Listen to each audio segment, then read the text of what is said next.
Chapter 14. Ender's Teacher. Took your time, didn't you, Graf? The voyage isn't short, but the 3-month vacation seems excessive. I prefer not to deliver damaged merchandise. Some men simply have no sense of hurry. Oh well, it's only the fate of the world. Never mind me. You must understand our anxiety. We're here with the invisible. We're here with the Ansible, receiving constant reports of the progress of our starships. We have to face the coming war every day, if you can call them days. He's such a very little boy. There's a greatness in him, a magnitude of spirit. A killer instinct, too, I hope. Yes. We planned out an impromptu course of study for him, all subject to your approval, of course. I'll look at it. I don't pretend to know the subject matter, Admirable Chamrajnagar. I'm only here because I know Ender, so don't be afraid that I'll try to second-guess the order of your presentation, only the pace. How much can we tell him? Don't waste his time on physics of interstellar travel. What about the Ansible? I already told him about that, and the fleets. I said they would arrive at their destination within 5 years. It seems there's very little left for us to tell him. You can tell him about the weapon systems. He has to know enough to make intelligent decisions. Ah, we can be useful after all. How very kind. We've devoted one of the 5 simulators to his exclusive use. What about the others? The other simulators? The other children. You were brought here to take care of Ender Wiggin. Just curious. Remember, they were all my students at one time or another. And now they're all mine. They are entering into the mysteries of the fleet, Colonel Graf, to which you as a soldier have never been introduced. You make it sound like a priesthood. And a god, and a religion. Even those of us who command by Ansible know the majesty of flight among the stars. I can see you find my mysticism distasteful. I assure you that your distaste only reveals your ignorance. Soon Ender Wiggin will also know what I know. He will dance the graceful ghost dance through the stars, and whatever greatness there is within him will be unlocked, revealed, set forth behind the universe for all to see. You have the soul of a stone, Colonel Graf, but I sing to a stone as easily as to another singer. You may go to your quarters and establish yourself. I have nothing to establish except the clothing I'm wearing. You own nothing? They keep my salary in an account somewhere on Earth. I've never needed it, except to buy civilian clothes on my vacation. A non-materialist, and yet you are unpleasantly fat. A gluttonous ascetic? Such a contradiction. When I'm tense, I eat. Whereas when you're tense, you spout solid waste. I like you, Colonel Graf. I think we shall get along. I don't much care, Admiral Chamrajnagar. I came here for Ender, and neither of us came here for you. Ender hated Eros from the moment he shuttled down from the tug. He had been uncomfortable enough on Earth where floors were flat. Eros was hopeless. It was a roughly spindle-shaped rock only 6.5 kilometers thick at its narrowest point. Since the surface of the planetoid was entirely devoted to absorbing sunlight and converting it to energy, everyone lived in the smooth-walled rooms linked by tunnels that laced the interior of their asteroid. The closed-in space was no problem for Ender. What bothered him was that all the tunnel floors noticeably sloped downward. From the start, Ender was plagued by vertigo as he walked through the tunnels, especially the ones that griddled Eros's narrow circumference. It did not help that the gravity was only half of Earth normal. The illusion of being on the verge of falling was almost complete. There was also something disturbing about the proportions of the room. The ceilings were too low for the width, the tunnels too narrow. It was not a comfortable place. Worst of all, though, was the number of people. Ender had no important memories of the scale of the cities of Earth. His idea of a comfortable number of people was the battle school, where he had known by sight every person who dwelt there. Here, though, 10,000 people lived within the rock. There was no crowding, despite the amount of space devoted to life, support, and other machinery. What bothered Ender was that they were constantly surrounded by strangers. They never let him come to know anyone. He saw the other command school students often, but since he never attended any class regularly, they remained only faces. He would attend a lecture here or there, but usually he was tutored by one teacher after another, or occasionally helped to learn a process by another student, whom he met once and never saw again. He ate alone with Colonel Graf. His recreation was in a gym, but he rarely saw the same people in it twice. He recognized that they were isolating him again. This time not by setting the other students to hating him, but rather by giving him no opportunity to become friends. He could hardly have been close to most of them anyway. Except for Ender, the students were all well into adolescence, so Ender withdrew into his studies and learned quickly and well. Astrogation and military history he absorbed like water. Abstract mathematics was more difficult, but whenever he was given a problem that involved patterns in space and time, he found that his intuition was more reliable than his calculation. He often saw at once a solution that he could only prove after minutes or hours of manipulating numbers. And for pleasure, there was a simulator, the most perfect video game he had ever played. Teachers and students trained him step by step in its use. At first, not knowing the awesome power of the game, he had played only at the tactical level, controlling a single fighter in continuous maneuvers to find and destroy an enemy. The computer-controlled enemy was devious and powerful, and whenever Ender tried a tactic, he found the computer using it against him within minutes. The game was a holographic display, and his fighter was represented only by a tiny light. The enemy was another light of a different color, and they danced and spun and maneuvered through a cube of space that must have been 10 meters to a side. The controls were powerful. He could rotate the display in any direction so he could watch from any angle, and he could move the center so that the duel took place nearer or farther from him. Gradually, as he became more adept at controlling the fighter's speed, direction of movement, orientation, and weapons, the game was made more complex. He might have 2 enemy ships at once. There might be obstacles, the debris of space. He began to have to worry about fuel and limited weapons. The computer began to assign him particular things to destroy or accomplish so that he had to avoid distractions and achieve an objective in order to win. When he had mastered the one-fighter game, they allowed him to step back into the 4-fighter squadron. He spoke commands to simulated pilots of 4 fighters instead of merely carrying out the computer's instructions. He was allowed to determine tactics himself, deciding which of several objectives was the most valuable and directing his squadron accordingly. At any time, he could take personal command of one of the fighters for a short time, and at first he did this often. When he did, however, the other 3 fighters in his squadron were soon destroyed, and as the games became harder and harder, he had to spend more and more of his time commanding the squadron. When he did, he won more and more often. By the time he had been at command school for a year, he was adept at running the simulator at any of the 15 levels, from controlling an individual fighter to commanding a fleet. He had long since realized that as the battle room was to battle school, so the simulator was to command school. The classes were valuable, but the real education was the game. People dropped in from time to watch him play. They never spoke. Hardly anyone ever did, unless they had something specific to teach him. The watchers would stay, silently watching him run through a difficult simulation, and then just leave as he finished. "What are you doing?" he wanted to ask. "Judging me? Determining whether you want to trust the fleet to me? Just remember that I didn't ask for it." He found that a great deal of what he had learned at battle school transferred to the simulator. He would routinely reorient the simulator every few minutes, rotating it so that he didn't get trapped into an up-down orientation, constantly reviewing his position from the enemy point of view. It was exhilarating at last to have such control over the battle, to be able to see every point of it. It was also frustrating to have so little control, too, for it was the computer-controlled fighters were only as good as the computer allowed. They took no initiative, they had no intelligence. He began to wish for his toon leaders so that he could count on some of the squadrons doing well without having his constant supervision.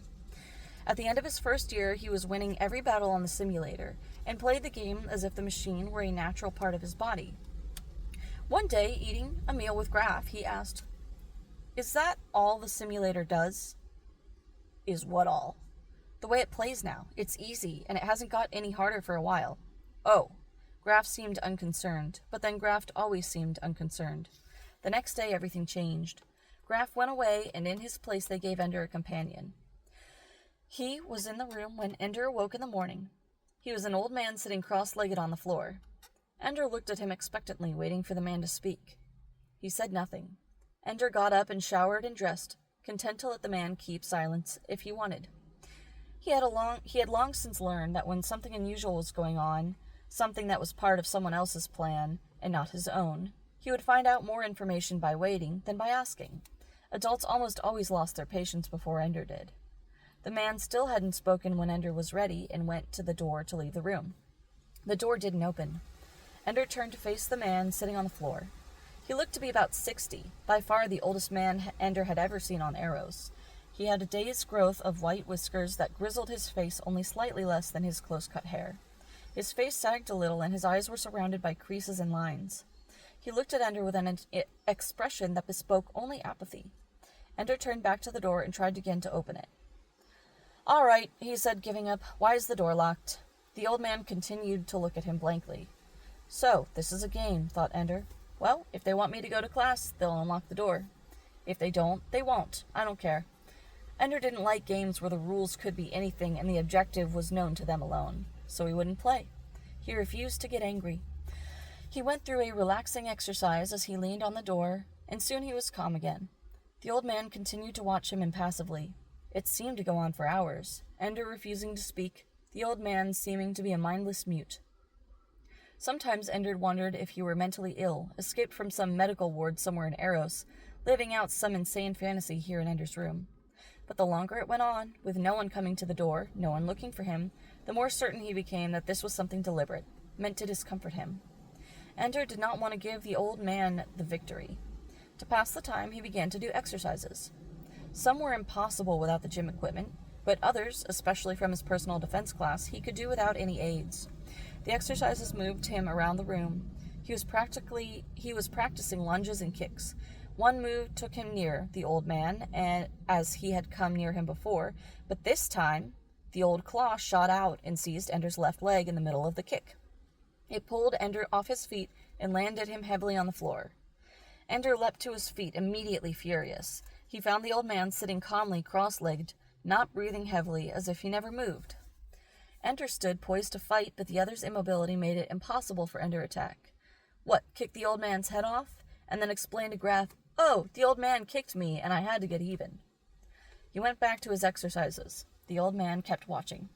Finally, tired and angry at this wasted day, a prisoner in his room, Ender went back to his bed to get his desk. As he leaned over to pick up the desk, he felt a hand jabbed roughly between his thighs and another hand grab his hair. In a moment he had been turned upside down. His face and shoulders were being pressed into the floor by the old man's knee, while his back was excruciatingly bent and his legs were pinioned by the old man's arm. Ender was helpless to use his arms, and he couldn't bend his back to gain slack so he could use his legs. In less than 2 seconds, the old man had completely defeated Ender Wiggin. "All right," Ender gasped. "You win!" The man's knee thrust painfully downward. "Since when?" asked the man, his voice soft and rasping. "Since when," asked the man, his voice soft and rasping, "do you have to tell the enemy when he has won?" Ender remained silent. "I surprised you once, Ender Wiggin. Why didn't you destroy me immediately afterward? Just because I looked peaceful? You turned your back on me. Stupid. You have learned nothing. You have never had a teacher." Ender was angry now and made no attempt to control or conceal it. "I've had too many teachers. How was I supposed to know you turn out to be an enemy, Ender Wiggin?" whispered the old man. "I am your enemy, the first one you've ever had who was smarter than you. There is no teacher but the enemy. But no one but the enemy will tell you what the enemy is going to do. No one but the enemy will ever teach you how to destroy and conquer. Only the enemy shows you where you are weak. Only the enemy tells you where he is strong. And the rules of the game are what you can do to him and what you can stop him from doing to you. I am your enemy from now on. From now on, I am your teacher." Then the old man let Ender's leg fall. Because he still held Ender's head to the floor, the boy couldn't use his arms to compensate, and his legs hit the surface with a loud crack and a sickening pain. Then the old man stood and let Ender rise. Slowly, Ender pulled his legs under him with a faint groan of pain. He knelt on all fours for a moment, recovering, and then his right arm flashed out, reaching for his enemy. The old man quickly danced back, and Ender's hand closed on air as his teacher's foot shot forward to catch Ender on the chin. Ender's chin wasn't there. He was lying flat on his back, spinning on the floor. During the moment that his teacher was off balance from his kick, Ender's feet smashed into the old man's other leg. He fell in a heap, but close enough to strike out and hit Ender in the face. Ender couldn't find an arm or a leg that held still long enough to be grabbed, and in the meantime blows were landing on his back and arms. Ender was smaller, and he couldn't reach past the old man's flailing limbs. Finally, he managed to pull away and scramble back near the door. The old man was sitting cross-legged again, but now the apathy was gone. He was smiling. "Better this time, boy, but slow. You will have to be better with a fleet than you are with your body, or no one will be safe with you in command. Lesson learned?" Ender nodded slowly. He ached in 100 places. "Good," said the old man. "Then we'll never have such a battle again. All the rest with a simulator. I will program your battles now, not the computer. I will devise the strategy of your enemy, and you will learn to be quick and discover what tricks the enemy has for you. Remember, boy, from now on, the enemy is more clever than you. From now on, the enemy is stronger than you. From now on, you are always about to lose." The old man's face grew serious again. "You will be about to lose, Ender, but you will win. You will learn to defeat the enemy. He will teach you how." The teacher got up. In this school, it has always been the practice for a young student to be chosen by an older student. The two become companions, and the older boy teaches the younger one everything he knows. Always they fight. Always they compete. Always they are together. I have chosen you. Ender spoke as the old man walked out the door. "You're too old to be a student." "One is never too old to be a student of the enemy. I have learned from the buggers. You will learn from me." As the old man palmed the door open, Ender leaped into the air and kicked him in the small of the back with both feet. He hit hard enough that he rebounded onto his feet, as the old man cried out and collapsed on the floor. The old man got up slowly, holding onto the door handle, his face contorted with pain. He seemed disabled, but Ender didn't trust him. Yet, in spite of his suspicion, he was caught off guard by the old man's speed. In a moment, he found himself on the floor near the opposite wall, his nose and lip bleeding where his face hit the bed. He was able to turn enough to see the old man standing in the doorway, wincing and holding his back. The old man grinned. Ender grinned back. "Teacher," he said, "do you have a name?" "Mazer Rackham," said the old man. Then he was gone. From then on, Ender was either with Mazer Rackham or alone. The old man rarely spoke, but he was there at meals, at tutorials, at the simulator, in his room at night. Sometimes Mazer would leave, but always, when Mazer wasn't there, the door was locked and no one came until Mazer returned. Ender went through a week in which he called him Jailer Rackham. Mazer answered to the name as readily as to his own, and showed no sign that it bothered him at all. Ender soon gave it up. There were compensations. Mazer took Ender through the videos of the old battles. The first from the invasion and the disastrous defeats of the IF in the second invasion. These were not pieced together from the censored public videos, but whole and continuous, since many videos were working in the major battles. They studied bugger tactics and strategies from many angles. For the first time in his life, a teacher was pointing out things that Ender had not already seen for himself. For the first time, Ender had found a living mind he could admire. "Why aren't you dead?" Ender asked him. "You fought your battles 70 years ago, and I don't think you're even 60 years old." "The miracle of relativity," said Mazer. "They kept me here for 20 years after the battle, even though I begged them to let me command one of the starships they launched against the bugger home planet and the bugger colonies. Then they came to understand some things about the way soldiers behave in the stress of battle." "What things?" "You've never been taught enough psychology to understand. Enough to say that they realized that even though I would never be able to command the fleet, I'd be dead before the fleet even arrived. I was still the only person able to understand the things I understood about the buggers. I was, they realized, the only person who had ever defeated the buggers by intelligence rather than luck. They needed me here to teach the person who would command the fleet. So they sent you out on a starship and got you up to a relativistic speed, and then I turned around and came home. A very dull voyage, Ender. 50 years in space. Officially, only 80 years passed for me, but it felt like 500.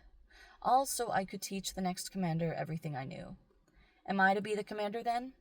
Let's say you're our best bet at present.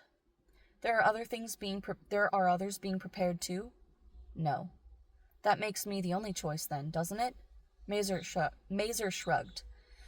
Except you. You're still alive, aren't you? Why not you? Mazer shook his head. Why not? You won before.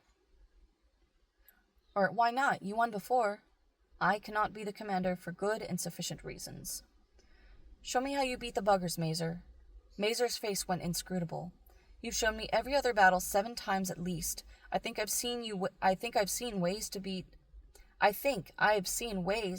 what the buggers did before, but you've never shown me how you actually did beat them. The video is a very tightly kept secret, Ender. I know. I've pieced it together partly, you with your tiny reserve force, and their armada, those great big heavy-bellied starships launching their swarms of fighters. You dart in at one ship, fire at it, an explosion. That's where they're always getting the That's where they always stop the clips. After that, it's just soldiers going into bugger ships and already finding them dead inside. Mazer grinned. So much for tightly kept secrets. Come on, let's watch the video. They were alone in the video room, and Ender palmed the door locked. All right, let's watch. The video showed exactly what Ender had pieced together. Mazer's suicidal plunge into the heart of the enemy formation, the single explosion, and then nothing.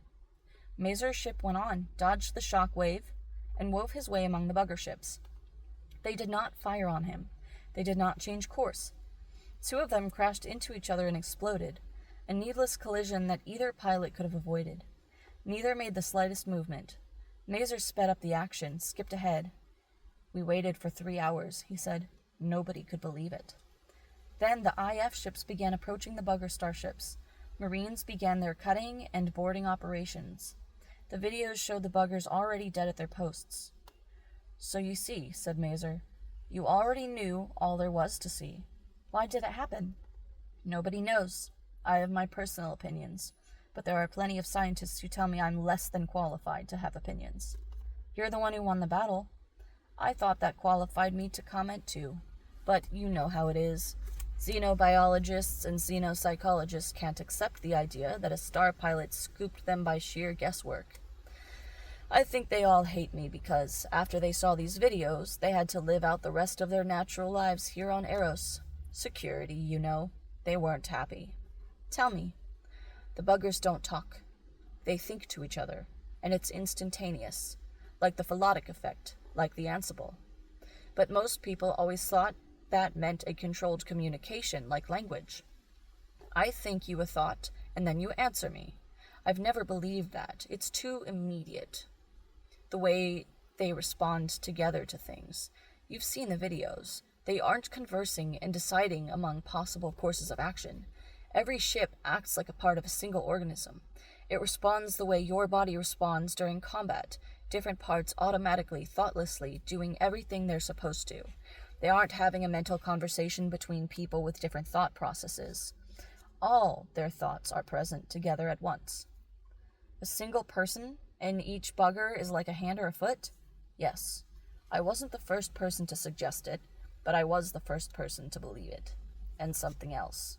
Something so childish and stupid that the xenobiologists laughed me to silence when I said it after the battle. The buggers are bugs. They're like ants and bees. A queen, the workers. That was maybe 100 million years ago, but that's how they started. That kind of pattern. It's a sure thing none of the buggers we saw had any way of making more little buggers. So when they evolved this ability to think together, wouldn't they still keep the queen? Wouldn't the queen still be the center of the group? Why would that ever change? So it's the queen who controls the whole group. I had evidence too, not evidence that any of them could see. It wasn't there in the first invasion because that was exploratory, but the second invasion was a colony, to set up a new hive or whatever. And so they brought a queen.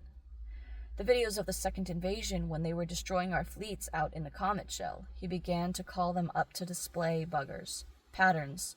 Show me the queen ship. It was subtle. Ender couldn't see it for a long time. The bugger ships kept moving, all of them.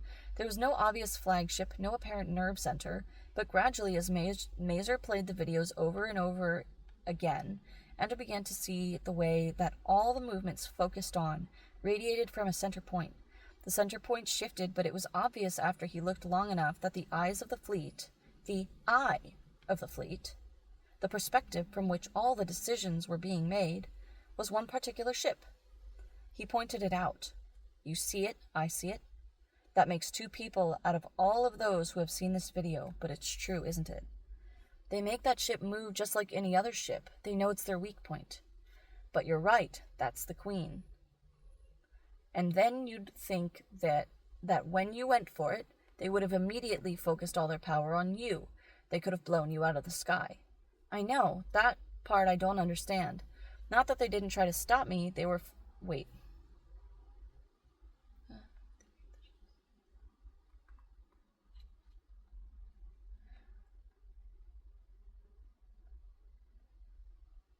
I'm confused about who's saying what.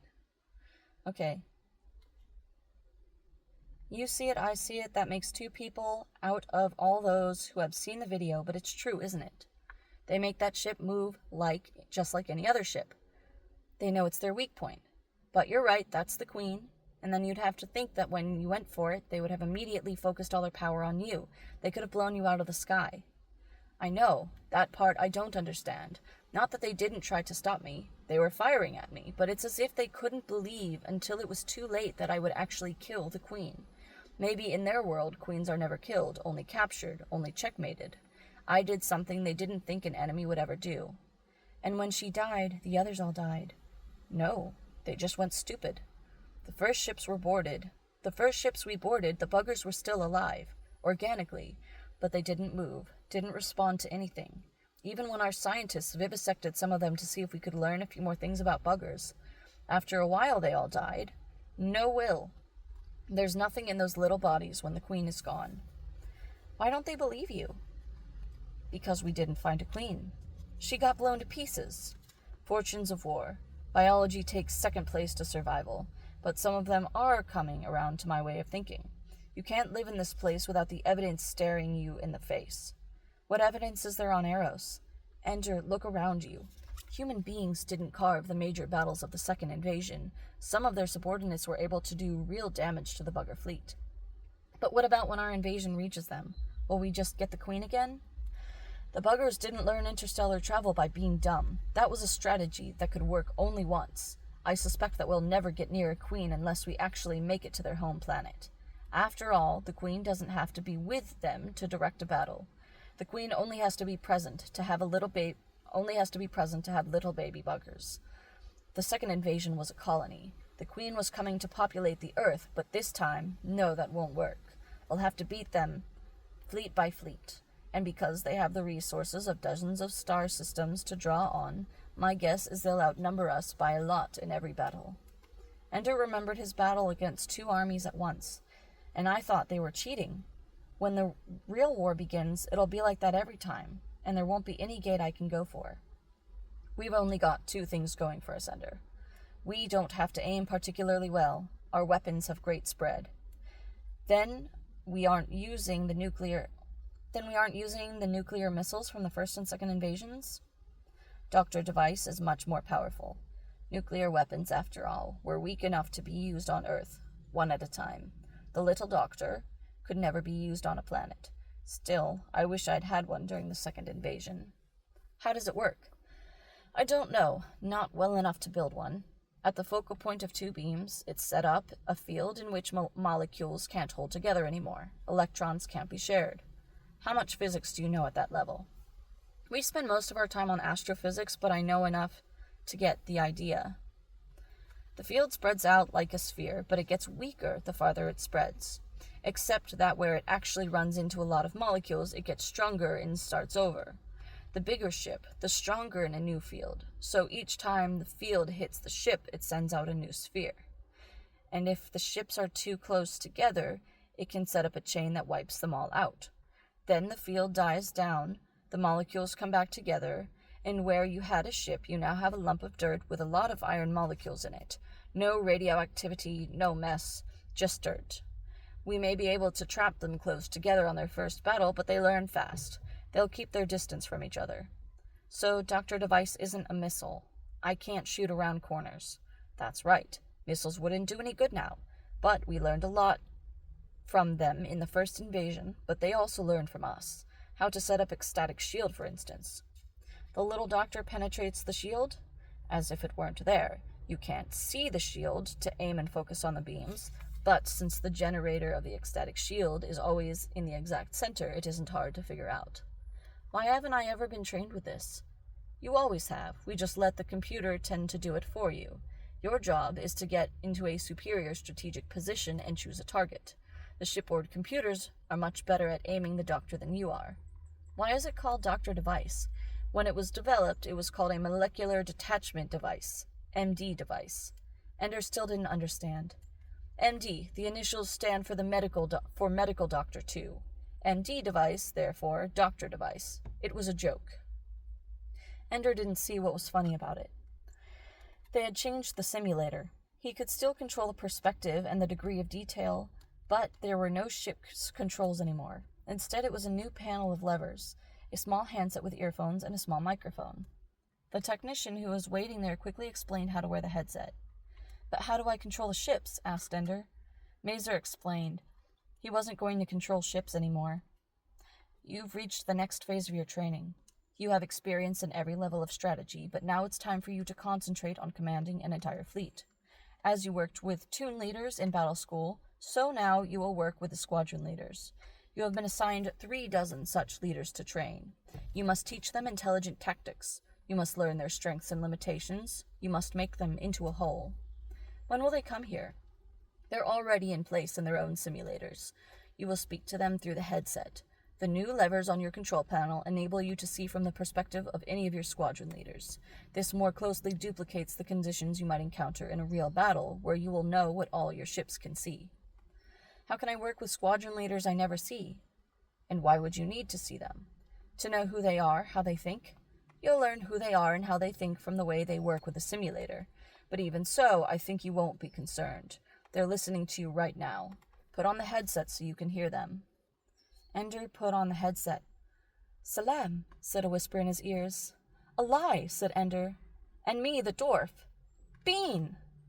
And Petra and Dink, Crazy Tom, Shen, Hot Soup, Fly Molo, Karn Carby, all the best students Ender had fought with or fought against. Everyone that Ender had trusted in battle school. "I didn't know you were here," he said. "I didn't know you were coming." "They've been flogging us through the simulator for 3 months now," said Dink. "You'll find that I'm by far the best tactician," said Petra. "Dink tries, but he has the mind of a child." So they began working together, each squadron leader commanding individual pilots, and Ender commanding the squadron leaders. They learned many ways of working together, as the simulator forced them to try different situations. Sometimes the simulator gave them a larger fleet to work with. Ender set them up, then, in 3 or 4 toons that consisted of 3 or 4 squadrons of each. Sometimes the simulator gave them a single starship with its 12 fighters, and he chose 3 squadron leaders with 4 fighters. It was pleasure, it was play. The computer-controlled enemy was none too bright, and they always won despite their mistakes, their miscommunications. But in the 3 weeks they practiced together, Ender came to know them very well. Dink, who deftly carried out instructions but was slow to improvise.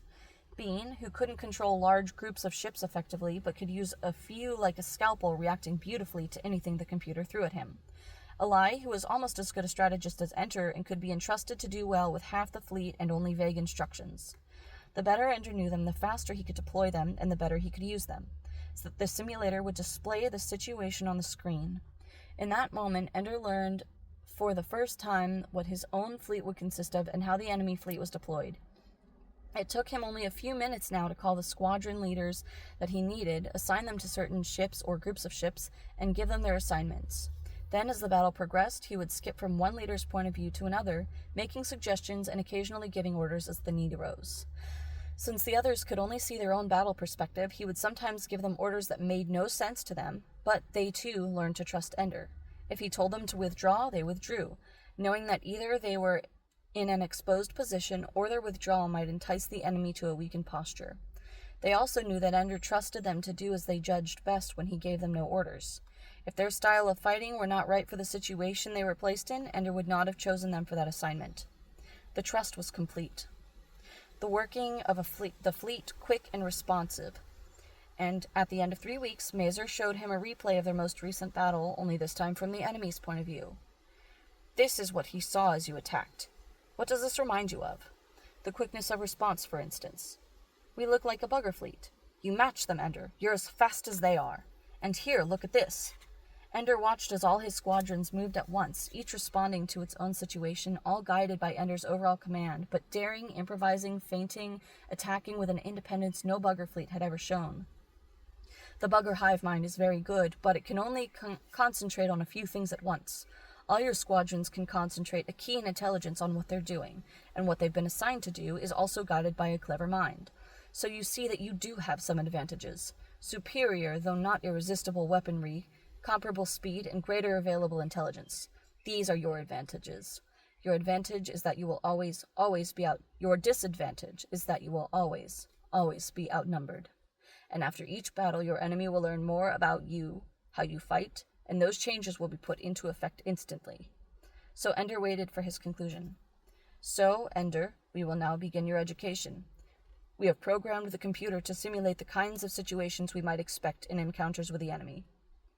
We are using the movement patterns we saw in the second invasion, but instead of mindlessly following these same patterns, I will be controlling the enemy simulation. At first, you will see easy situations that you are expected to win handily.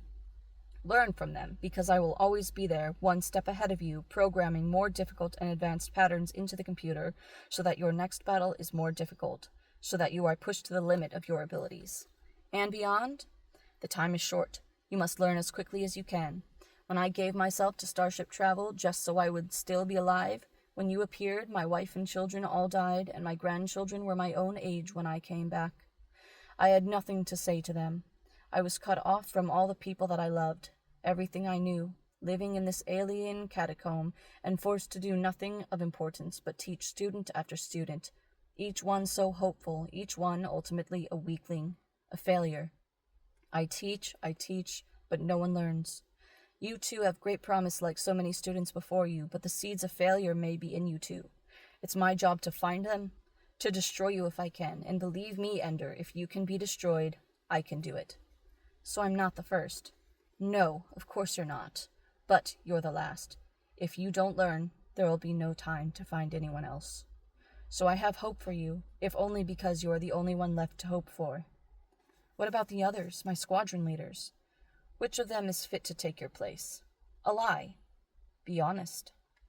Ender had no answer then. I am not a happy man, Ender. Humanity does not ask us to be happy. It merely asks us to be brilliant on its behalf. Survival first, then happiness as we can manage it. So, Ender, I hope you do not bore me during your training with complaints that you are not having fun. Take what pleasure you can in the interstices of your work, but your work is first. Learning is first. Winning is everything, because without it, there is nothing.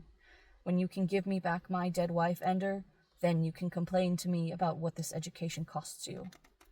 I wasn't trying to get out of anything. But you will, Ender, because I am going to grind you down to dust if I can. I'm going to hit you with everything I can imagine, and I will have no mercy, because when you face the buggers, they will think of things I can't imagine, and compassion for human beings is impossible for them. You can't grind me down, Mazer. Oh, can't I? Because I'm stronger than you. Mazer smiled. We'll see about that, Ender.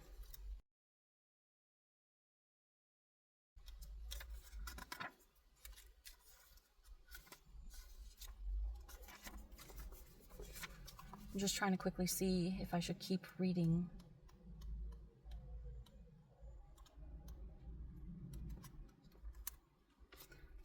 Alright, I'm gonna stop here.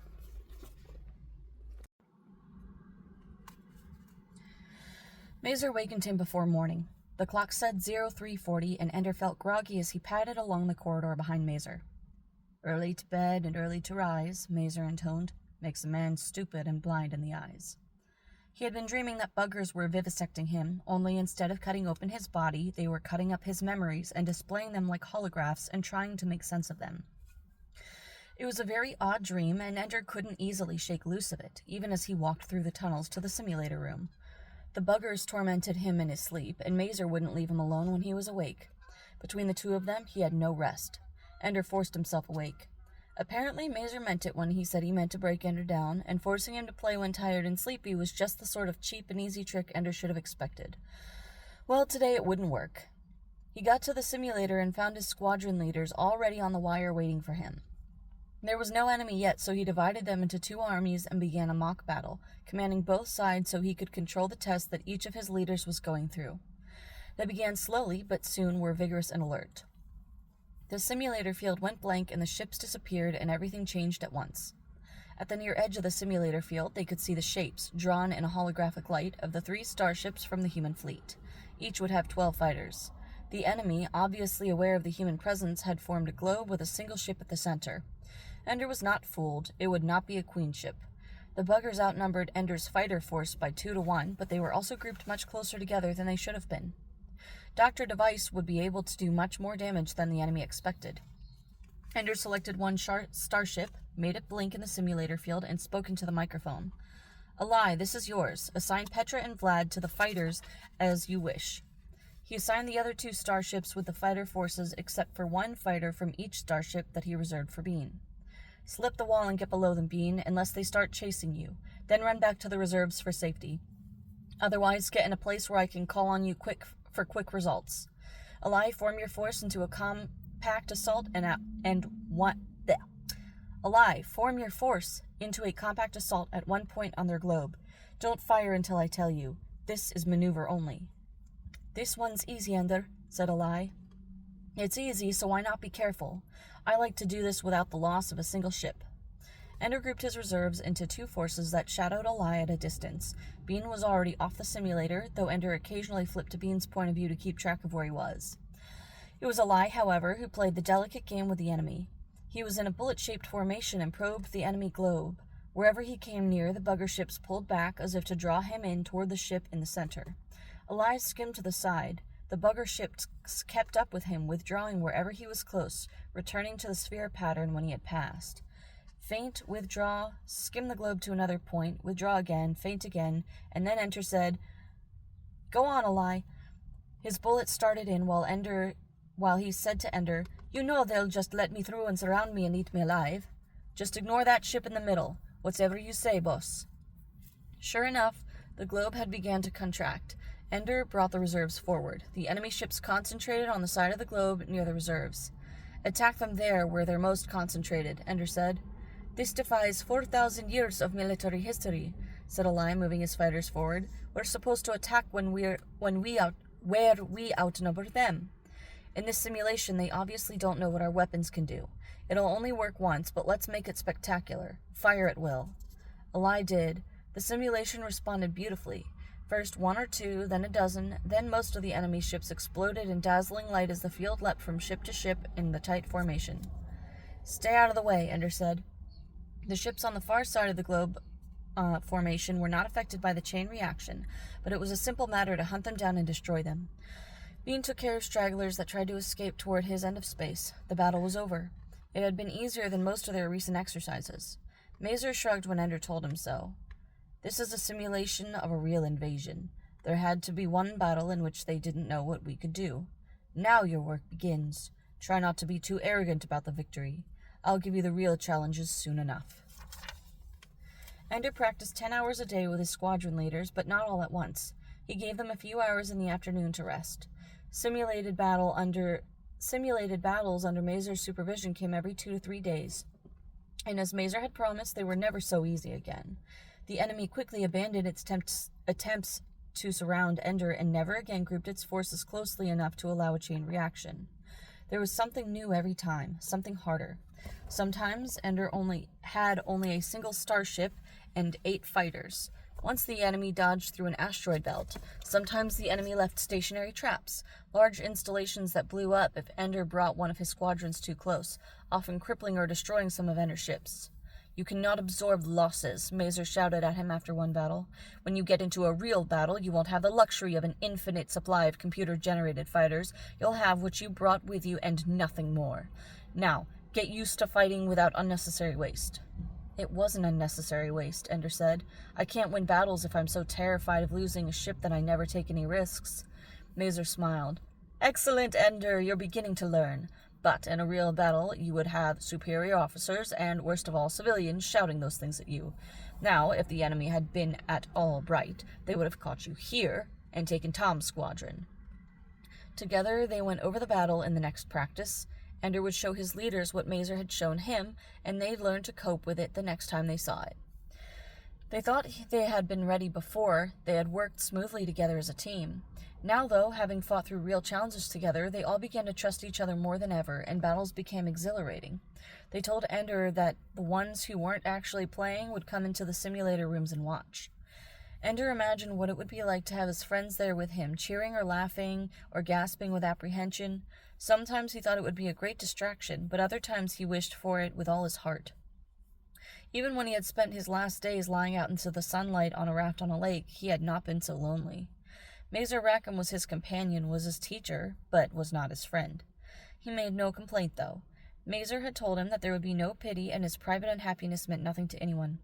Most of the time it meant nothing even to Ender. He kept his mind on the game, trying to learn from the battles, and not just the particular lessons of the battle, but what the buggers might have done if they had been more clever, and how Ender would react if they did it in the future. He lived with past battles and future battles, both waking and sleeping, and he drove his squadron leaders with an intensity that occasionally provoked rebelliousness. "You're too kind to us," said Ally one day. "Why don't you get annoyed with us for not being brilliant every moment of every practice? If you keep coddling us like this, we'll think you like us." Some of the others laughed into their microphones. Ender recognized the irony, of course, and answered with a long silence. When he finally spoke, he ignored Ally's complaint. "Again," he said, "and this time without self-pity." They did it again and did it right. But as their trust in Ender as a commander grew, their friendship remembered from battle school days gradually disappeared. It was to each other that they became close. It was to each other that they became close. It was with each other that they exchanged confidences. Ender was their teacher and commander, as distant from them as Mazer was from him, and as demanding. They fought all the better for it, and Ender was not distracted from his work. At least not while he was awake. As he drifted off to sleep each night, it was with thoughts of the simulator playing through his mind, but in the night he thought of other things. Often he remembered the corpse of the giant, decaying steadily. He did not remember it, though, in the pixels of the picture on his desk. Instead, it was real, the faint odor of death still lingering near it. Things were changed in his dream. The little village that had grown up between the giant's ribs was composed of buggers now, and they saluted him gravely, like gladiators greeting Caesar before they died for his entertainment. He did not hate the buggers in his dreams, and even though he knew that they had hidden their queen from him, he did not try to search for her. He always left the giant's body quickly, and when he got to the playground, the children were always there, woven and mocking. They wore faces that he knew, sometimes Peter and sometimes Bonzo, sometimes Stilson and Bernard. Just as often, though, the savage creatures were Ally and Shen and Dink and Petra. Sometimes one of them would be Valentine, and in his dream he also shoved her under the water and waited for her to drown. She writhed in his hands, fought to come up, but at last was still. He dragged her out of the lake and onto the raft where she lay with her face in the rictus of death. He screamed and wept over her, crying again and again that it was a game, he was only playing. Then Mazer Rackham shook him awake. "You were calling out in your sleep," he said. "Sorry," said Ender. "Never mind, it's time for another battle." Steadily the pace increased. There were usually 2 battles a day now, and Ender held practices to a minimum. He would use the time while others rested to pore over the replays of past games, trying to spot his own weaknesses, trying to guess what would happen next. Sometimes he was fully prepared for the enemy's innovations, sometimes he was not. "I think you're cheating," Ender told Mazer one day. "Oh? You can observe my practice sessions. You can see what I'm working on. You seem to be ready for everything I do." "Most of what you see is computer simulations," Mazer said. "The computer is programmed to respond to your innovations only after you use them once in battle. Then the computer is cheating. You need to get more sleep, Ender." But he could not sleep. He lay awake longer and longer each night, and his sleep was restful. He woke too often in the night.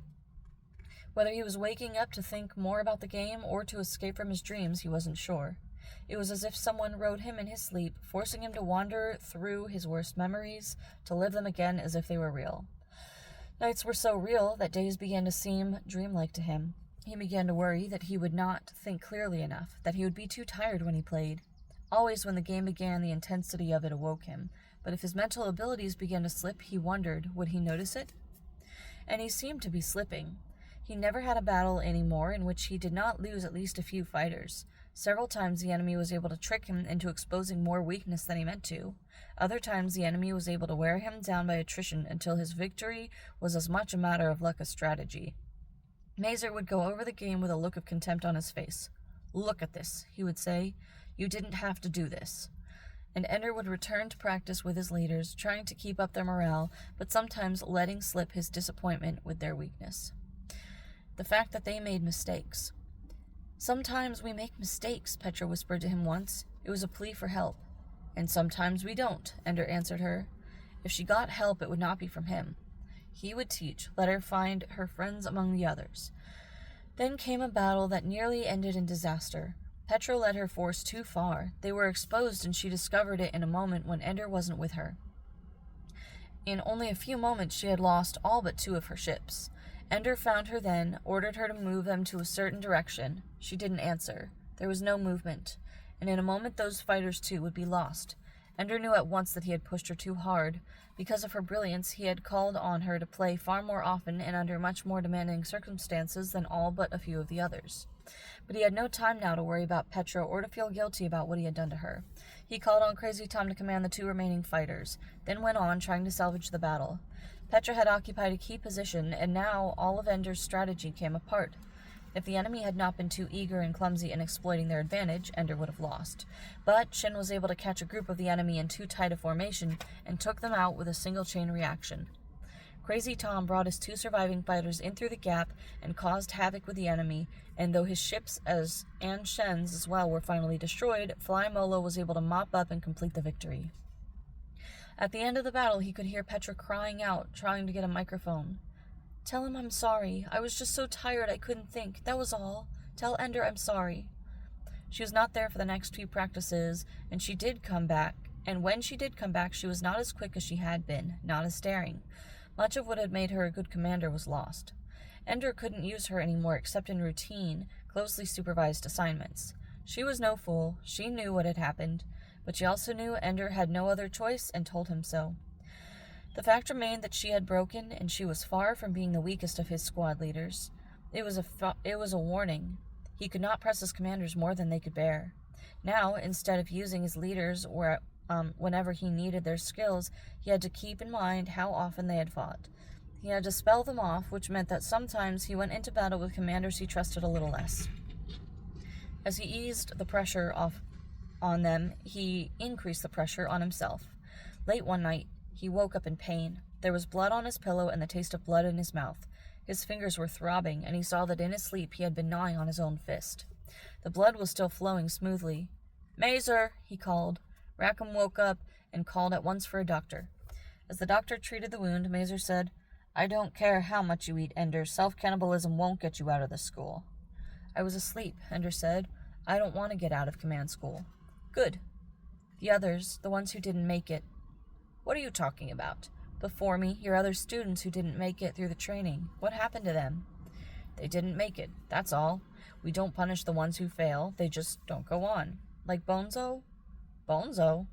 "He went home." "Not like Bonzo." "What, then? What happened to them when they failed?" "Why does it matter, Ender?" Ender didn't answer. "None of them failed at this point in their course, Ender. You made a mistake with Petra. She'll recover, but Petra is Petra and you are you. Part of what I am is her, is what she made me. You won't fail, Ender. Not this early in the course. You've had some tight ones, but you've always won. You don't know what your limits are yet, but if you've reached them already, you're a good deal feebler than I thought."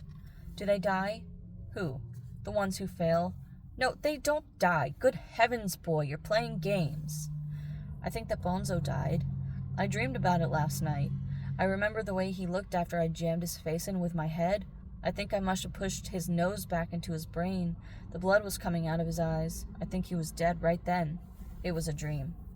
"Mazer, I don't want to keep dreaming these things. I'm afraid to sleep. I keep thinking of things that I don't want to remember. My whole life keeps playing out as if I were a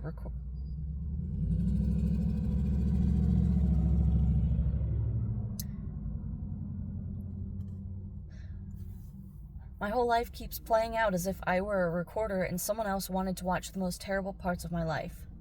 "We can't drug you if that's what you're hoping for. I'm sorry if you have bad dreams. Should we leave the light on at night?" "Don't make fun of me," Ender said. "I'm afraid I'm going crazy." The doctor was finished with the bandage. Mazer told him he could go. He went. "Are you really afraid of that?" Mazer asked. Ender thought about it and wasn't sure. In my dreams, Ender said, I'm never sure whether I'm really me. Strange dreams are a safety valve, Ender. I'm putting you under a little pressure for the first time in your life. Your body is finding ways to compensate, that's all.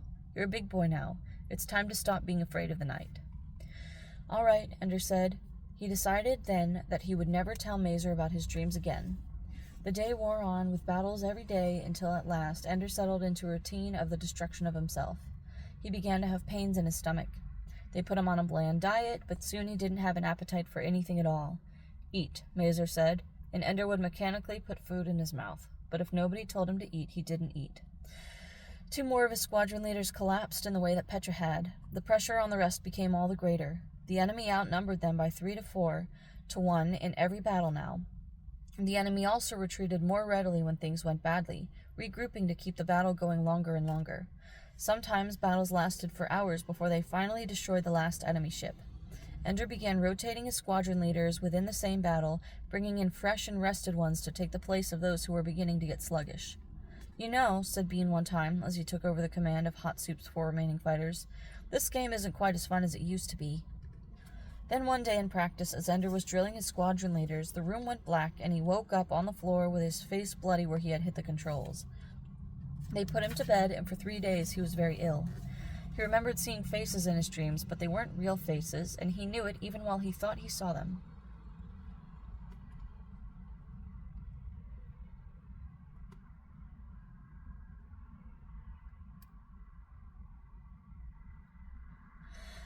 He thought he saw Valentine sometimes, and sometimes Peter. Sometimes his friend from the battle school, and sometimes the buggers vivisecting him.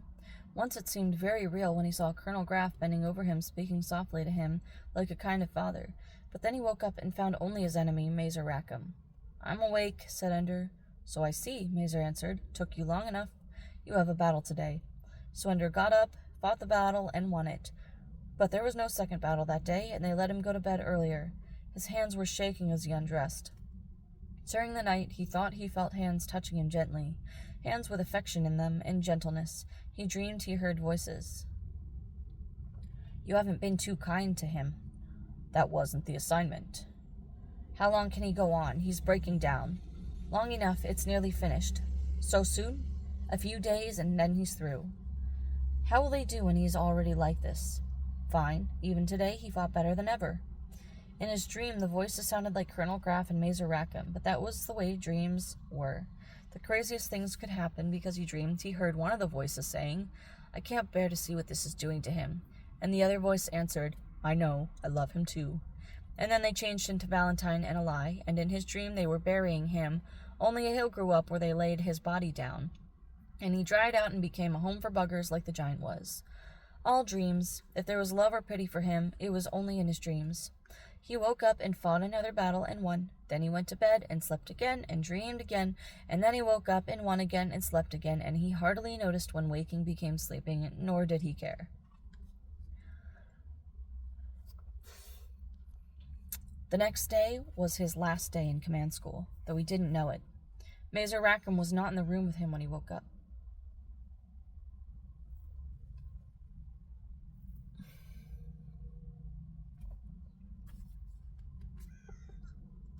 Mazer Rackham was not in the room with him when he woke up. He showered and dressed and waited for Mazer to come unlock the door. He didn't come. Ender tried the door. It was open. Was it an accident that Mazer had let him be free this morning? No one with him to tell him that he must eat, he must go to practice, he must sleep. Freedom. The trouble was he didn't know what to do. He thought for a moment that he might find his squadron leaders, talk to them face to face, but he didn't know where they were.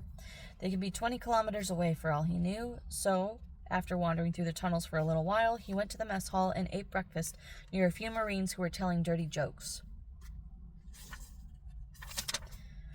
That Ender could not begin to understand.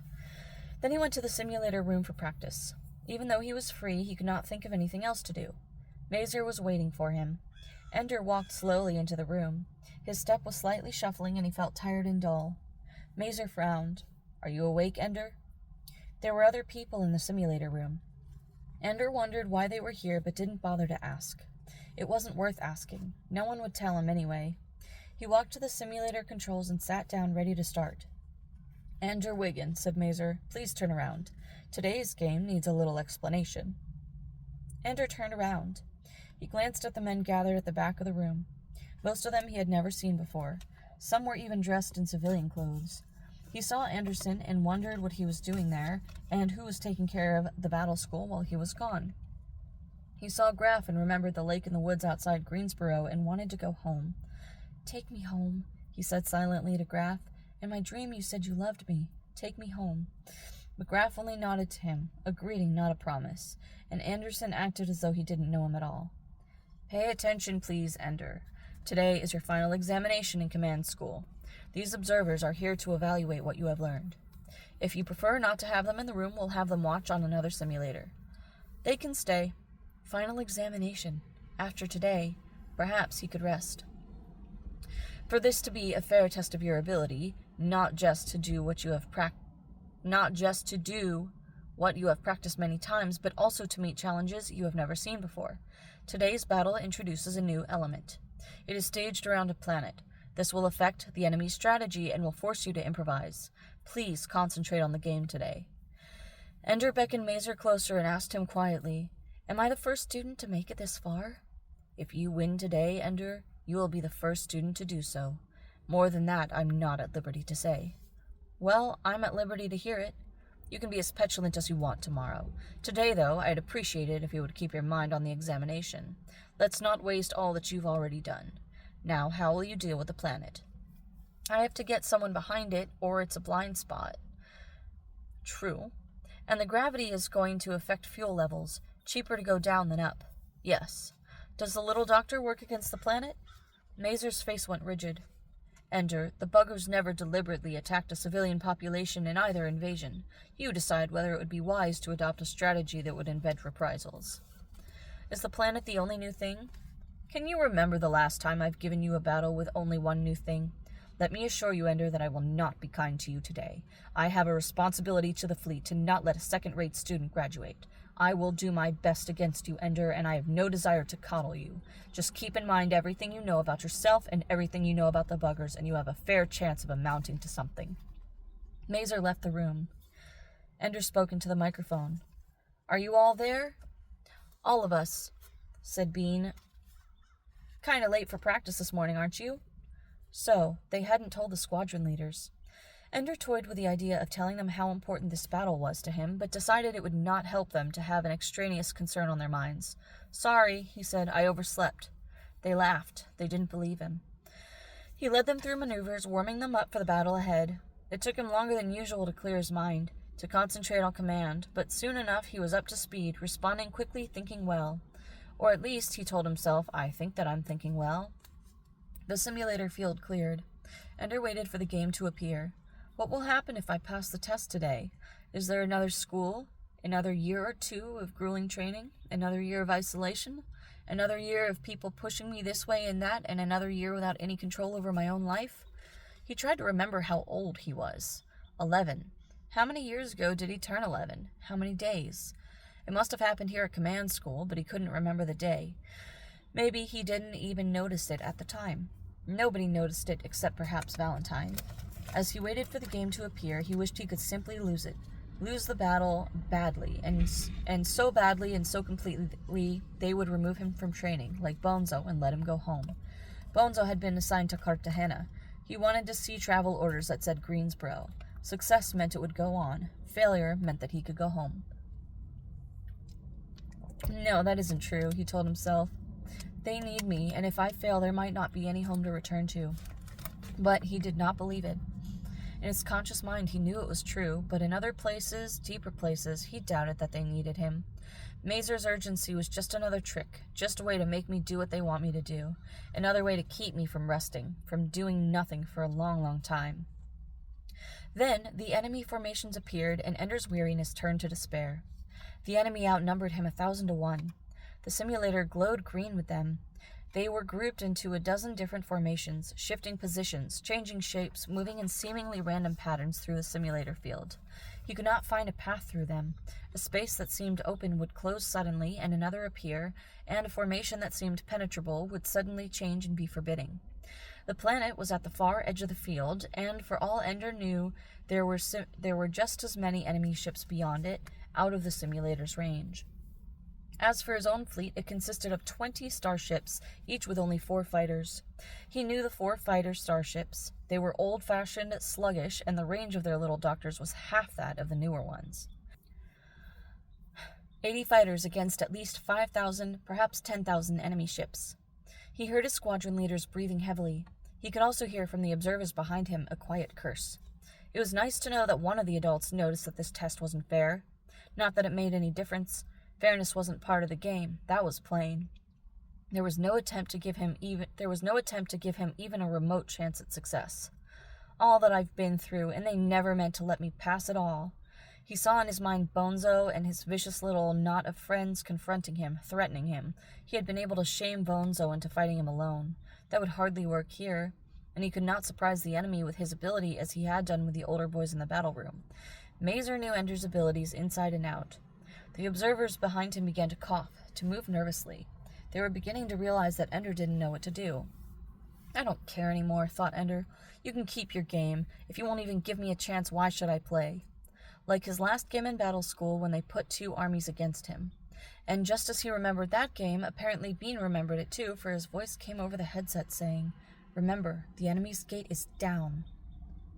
Molo, Soup, Vlad, Dumper, and Crazy Tom all laughed. They remembered too. And Ender also laughed. It was funny. The adults taking all this so seriously, and the children playing along, believing it too, until suddenly the adults went too far, tried too hard, and all the children could see through their game. Forget it, Mazer. I don't care if I pass your test. I don't care if I follow your rules. If you can cheat, so can I. I won't let you beat me unfairly. I'll beat you unfairly first. In that final battle in battle school, he had won by ignoring the enemy, ignoring his own losses. He had moved against the enemy's gate, and the enemy's gate was down. If I break this rule, they'll never let me be a commander. It would be too dangerous. I'll never have to play a game again, and that is victory. He whispered quickly into the microphone. His commanders took their parts of the fleet and grouped themselves into a thick projectile, a cylinder aimed at the nearest of the enemy formations. The enemy, far from trying to repel him, welcomed him in, so he could be thoroughly entrapped before they destroyed him. Mazer is at least taking into account the fact that they know by now they would have to learn to respect me, thought Ender, and that does buy me time. Ender dodged downward, north, east, and down again, not seeming to follow any plan, but always ending up a little closer to the enemy planet. Finally, the enemy began to close in on him too tightly. Then, suddenly, Ender's formation burst. His fleet seemed to melt into chaos. The 80 fighters seemed to follow no plan at all, firing at the enemy ships at random, working their way into hopeless individual paths among the bugger craft. After a few minutes of battle, however, Ender whispered to his squadron leaders once more, and suddenly a dozen of the remaining fighters formed again into a formation. But now they were on the far side of one of the enemy's most formidable groups. They had, with terrible losses, passed through, and now they had covered more than half the distance to the enemy's planet. The enemy sees now, thought Ender. Mazer surely sees what I'm doing. Or perhaps Mazer cannot believe that I would do it. Well, so much the better for me. Ender's tiny fleet darted this way and that, sending 2 or 3 fighters out as if to attack, then bringing them back. The enemy closed in, drawing in ships and formations that had been widely scattered, bringing them in for the kill. The enemy was most concentrated beyond Ender, so he could not escape back into open space, closing him in. Excellent, thought Ender. Closer. Come closer. Then he whispered a command, and the ships dropped like rocks towards the planet's surface. They were starships and fighters completely unequipped to handle the heat of passage through the Earth's atmosphere, but Ender never intended them to reach the atmosphere. Almost from the moment they began to drop, they were focusing their little doctors on one thing only, the planet itself. 1, 2, 4, 7 of his fighters were blown away. It was all a gamble now whether any of his ships would survive long enough to get in range. It would not take long, once they could focus on the planet's surface. Just a moment with Dr. Device, that's all I want. It occurred to Ender that perhaps the computer wasn't even equipped to show what would happen to a planet if the little doctor attacked it. What will I do then? Shout, "Bang, you're dead"? Ender took his hands off the controls and leaned in to watch what happened. The perspective was close to the enemy planet now, and the ship hurtled into it to its well of gravity. Surely it's in range now, thought Ender. It must be in range and the computer can't handle it. Then the surface of the planet, which filled half the simulator field, began to bubble. There was a gout of explosion, hurling debris out toward Ender's fighters. Ender tried to imagine what was happening inside the planet, the field growing and growing, the molecules bursting apart and finding nowhere for the separate atoms to go. Within 3 seconds, the entire planet burst apart, becoming a sphere of bright dust hurtling outward.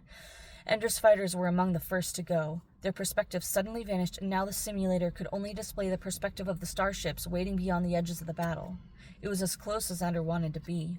The sphere of the exploding planet grew outward faster than the enemy ships could avoid it, and it carried the little doctor, not so little anymore, the field taking apart every ship in its path, erupting each one into a dot of light before it went on.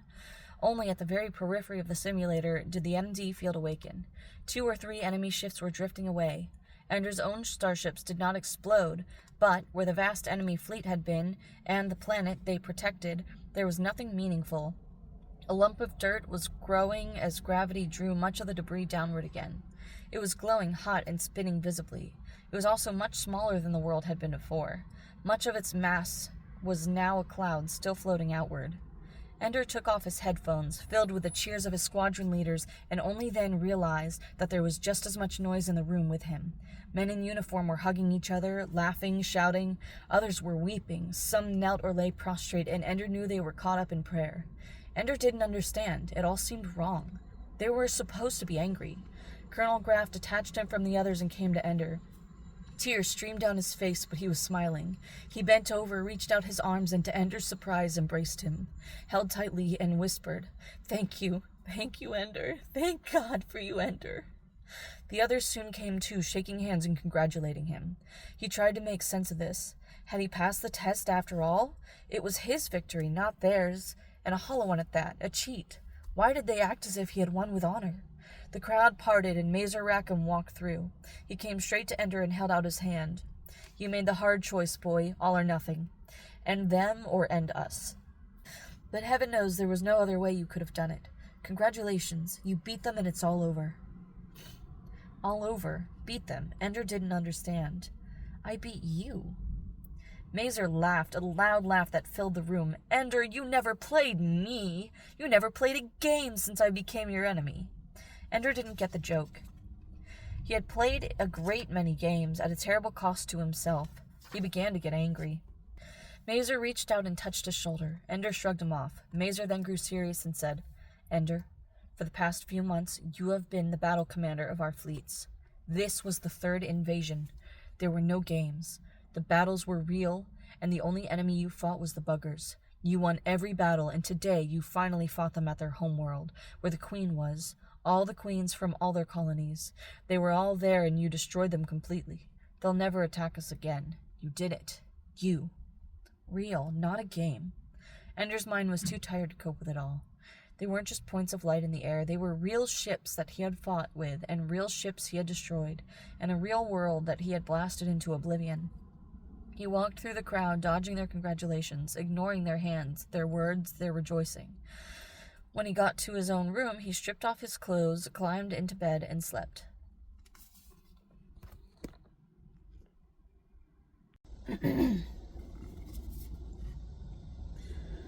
Ender awoke when they shook him. It took a moment to recognize them. Graff and Rackham. He turned his back on them. "Let me sleep." "Ender, we need to talk to you," said Graff. Ender rolled back to face them.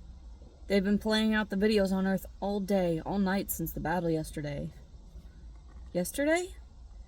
He had slept through until the next day.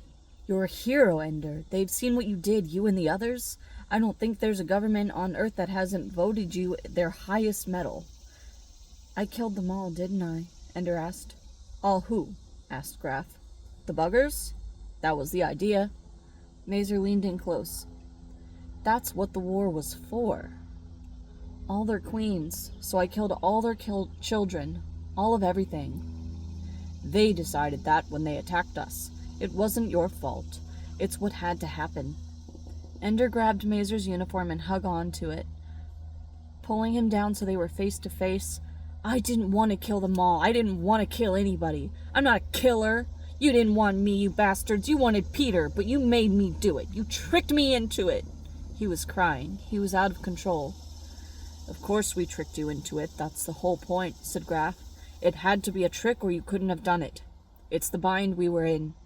We had to have a commander with so much empathy that he would think like the buggers, understand them and anticipate them. So much compassion that he could win the love of his underlings and work with them like a perfect machine, as perfect as the buggers. But somebody with that much compassion could never be the killer we needed. Could never go into battle willing to win at all costs. If you knew, you couldn't do it. If you were the kind of person who would do it, even if you knew, you could never have understood the buggers well enough. And it had to be a child, Ender, said Mazer. You were faster than me, better than me. I was too old and cautious. Any decent person who knows what warfare is can never go into battle with a whole heart. But you didn't know. We made sure you didn't know. You were reckless and brilliant and young. It's what you were born for. We had pilots with our ships, didn't we? Yes. I was ordering pilots to go in and die, and I didn't even know it. They knew it, Ender, and they went anyway. They knew what it was for. You never asked me. You never told me the truth about anything. You had to be a weapon, Ender. Like a gun, like the little doctor, functioning perfectly but not knowing what you were aimed at. We aimed at you. We're responsible. If there was something wrong, we did it. Tell me later, said Ender, his eyes closed. Rackham shook him. Don't go to sleep, Ender. He said, it's very important. You're finished with me, Ender said. Now leave me alone. That's why we're here, said Mazer. We're trying to tell you. They're not through with you, not at all. It's crazy down there. They're going to start a war. Americans claiming the Warsaw Pact is about to attack, and the Russians are saying the same thing about the hegemon. The bugger war isn't 24 hours dead, and the world down there is fighting it. And the world down there is back to fighting again as bad as ever. And all of them are worried about you. All of them want you. The greatest military leader in history, they want you to lead their armies. The Americans, the hegemon, everybody but the Warsaw Pact, and they want you dead. Fine with me, Ender said. We have to take you away from here. There are Russian Marines all over Eros, and the Polomark is Russian. It could turn into bloodshed at any time. Ender turned his back on them again. This time they let him. He did not sleep, though. He listened to them. I was afraid of this, Rackham. You pushed him too hard. Some of those lesser outposts could have waited until after. You could have given him some days to rest. Are you doing it too, Graf? Trying to decide how it could have been done better? You don't know what would have happened if I hadn't pushed. Nobody knows. I did it the way I did it, and it worked. Above all, it worked. Memorize that defense, Graf. You may have to use it, too. Sorry. I can see what it's done to him. Colonel Leakey says there's a good chance he'll be permanently damaged, but I don't believe it. He's too strong. Winning meant a lot to him, and he won. Don't tell me about strong. The kid's 11. Give him some rest, Rackham.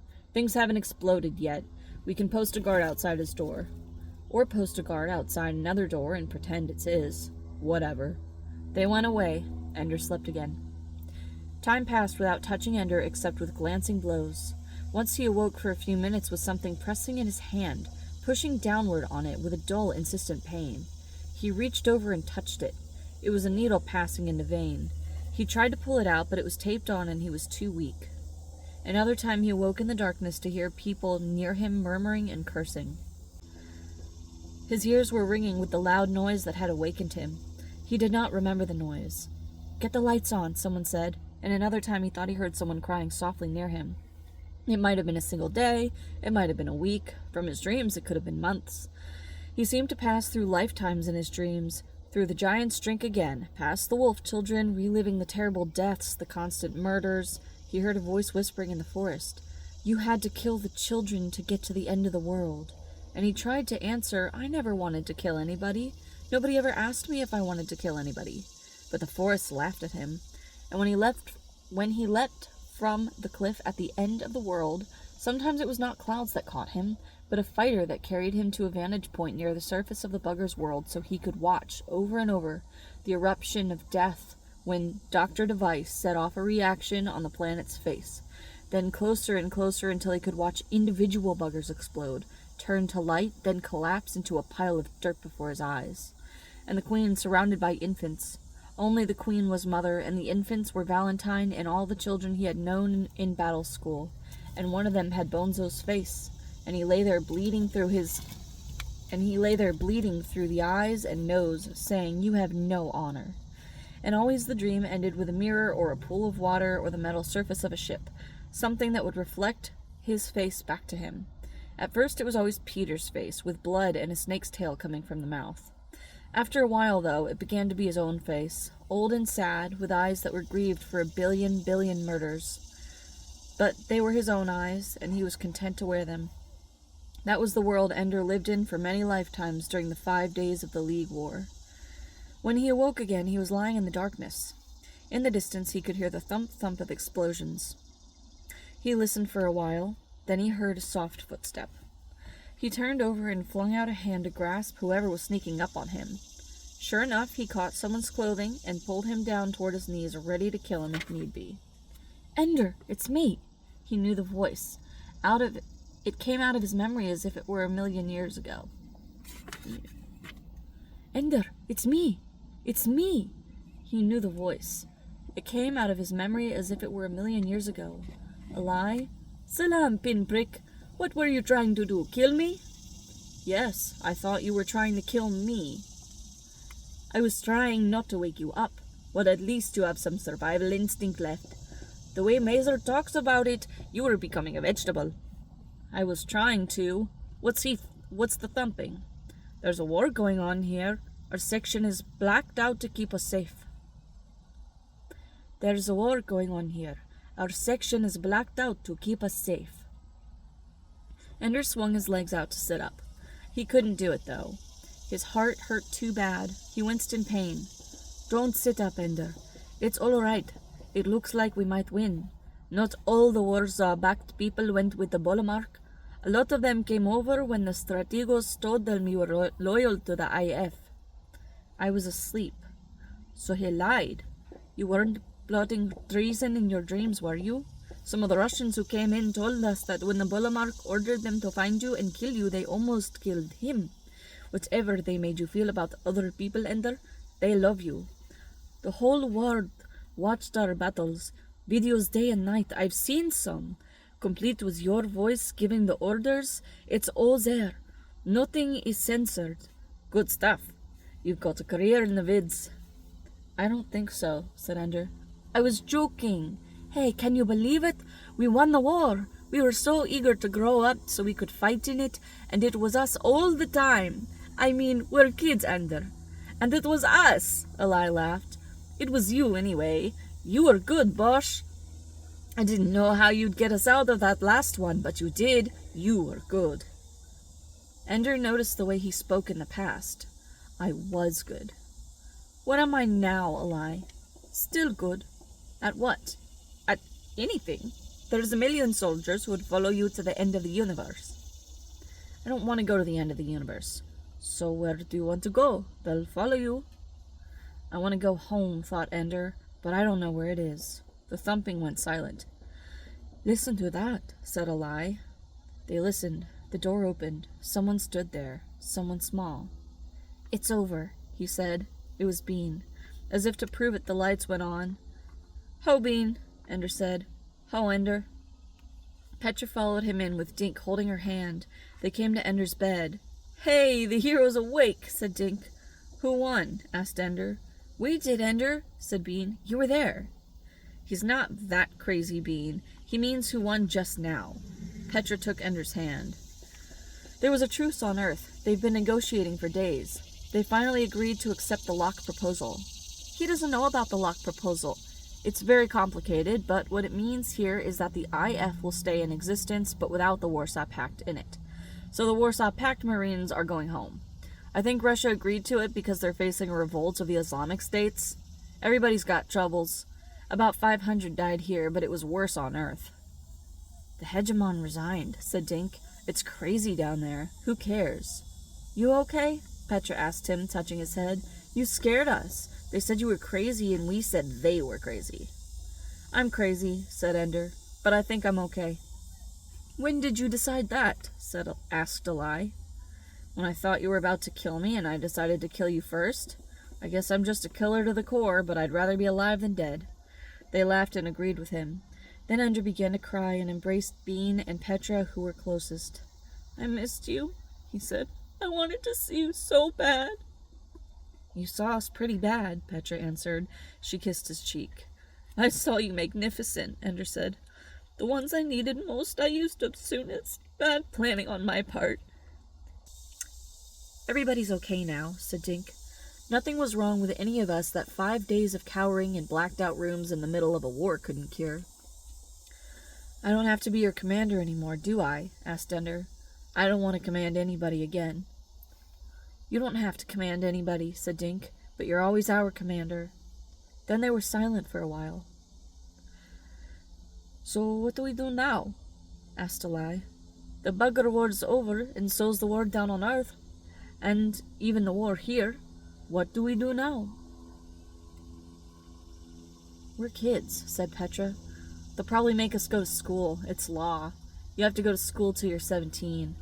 They all laughed at that. Laughed until tears streamed down their faces.